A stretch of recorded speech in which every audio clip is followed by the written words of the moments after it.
जो इंसान अपनों को गिराकर अपनी जीत समझता है वो असल में सबसे ज्यादा गिरा हुआ होता है। दूसरों को नीचा दिखाकर ऊंचा नहीं उठा जाता। ये तो बस अहंकार का नशा है जो इंसान को भीतर से खोखला कर देता है। गीता में भगवान कहते हैं अहंकारम न हंतव्यम यह त्यजति स पंडितः, अर्थात जो अहंकार छोड़ दे वह ज्ञानी है। अपनों की हार देखकर जो खुश हो जाए वो जीवन में जीत क्या सम्मान भी नहीं पा सकता। कभी सोचा है जो लोग तुम्हें सिर्फ तब याद करते हैं जब उन्हें जरूरत होती है वो कभी तुम्हारे अपने नहीं होते। आजकल रिश्ते दिल से नहीं काम से बनते हैं। जब तक तुम किसी के काम आते हो तब तक ही तुमसे रिश्ता निभाया जाता है, और जैसे ही तुम ना कहना शुरू करते हो लोग तुम्हें ही खराब कह देते हैं। इसलिए अगर दूसरों को दुखी देखकर आपको भी दुख होता है वो समझ लो भगवान ने तुम्हें इंसान बनाकर कोई गलती नहीं की है। अगर किसी की इज्जत नहीं करना चाहते तो मत कीजिए, लेकिन चार लोगों के साथ बैठकर कभी किसी की बेइज्जती मत करना। अपने कर्मों पर विश्वास रखिए, राशियों पर नहीं। राशि तो राम और रावण दोनों की एक ही थी, लेकिन नित्य ने फल उन्हें अपने कर्मों के अनुसार ही दिया। आपके कर्म ही आपकी पहचान है, वरना एक नाम के तो लाखों इंसान हैं। इंसान हमेशा उसी चीज की तलाश में रहता है जो उसके पास नहीं होती। जिसे पा लेता है उसकी कीमत भूल जाता है, और जो दूर होता है उसे जिंदगी की सबसे बड़ी जरूरत समझ बैठता है। अजीब फितरत है। जिसके पास प्यार है उसे सफलता चाहिए, जिसके पास सफलता है उसे सुकून चाहिए, जिसके पास सब कुछ है उसे कुछ नया चाहिए। मानो इंसान को मंजिल नहीं बस दौड़ते रहना अच्छा लगता है, लेकिन हकीकत यह है जिंदगी तब बदलती है जब चाहते नहीं शुक्राना बढ़ता है। जो पल हाथ में है वही सबसे अनमोल है। शायद बस इतना समझ आ जाए तो इंसान को कभी जो है उसके अलावा कुछ चाहने की जरूरत ही ना पड़े। जो औलाद अपने परिवार के लिए सबसे ज्यादा त्याग करते हैं वहीं अपने परिवार में सबसे ज्यादा दुख भी सहते हैं। परिवार के प्रति समर्पित औलाद को अपने परिवार से प्यार और सम्मान नहीं बल्कि हमेशा अपमान, भेदभाव और संघर्ष ही मिला है। जिस औलाद ने घर संभालने के लिए अपनी खुशियां तक कुर्बान की हों, कलयुग में सगा भाई ही सगे भाई का हिस्सा खा रहा है, और लोग उसी का साथ दे रहे हैं जो दूसरों का हक खा रहा है।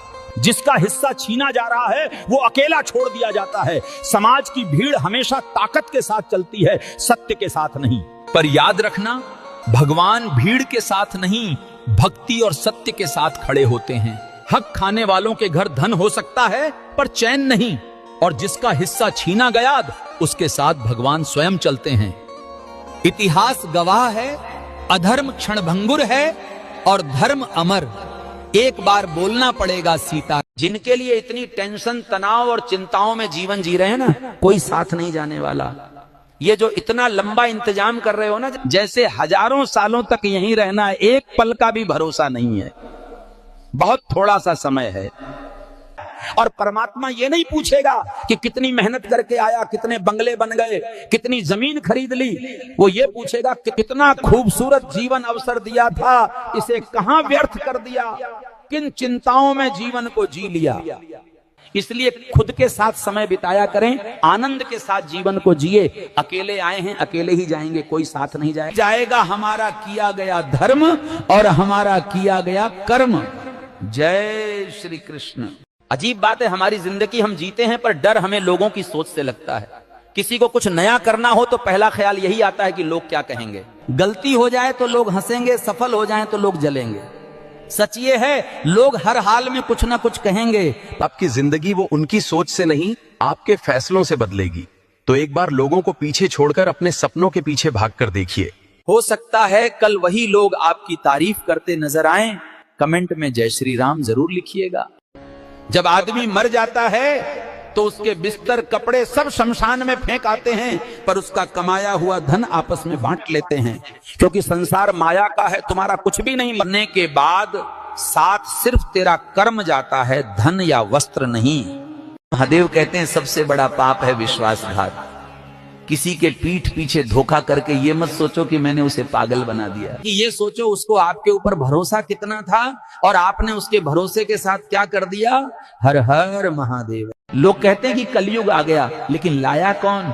स्त्री अपनी शर्म भूली, पुरुष अपने संस्कार भूला, गुरु अपना धर्म भूला और इंसान अपने इंसानियत को भूला। जब गलत पासवर्ड से एक छोटा सा मोबाइल नहीं खुला तो गलत कर्मों से भाग्य के दरवाजे कैसे खुलेंगे। इसीलिए वो सब कुछ त्याग देना चाहिए जो किसी के दुख का कारण बनता हो।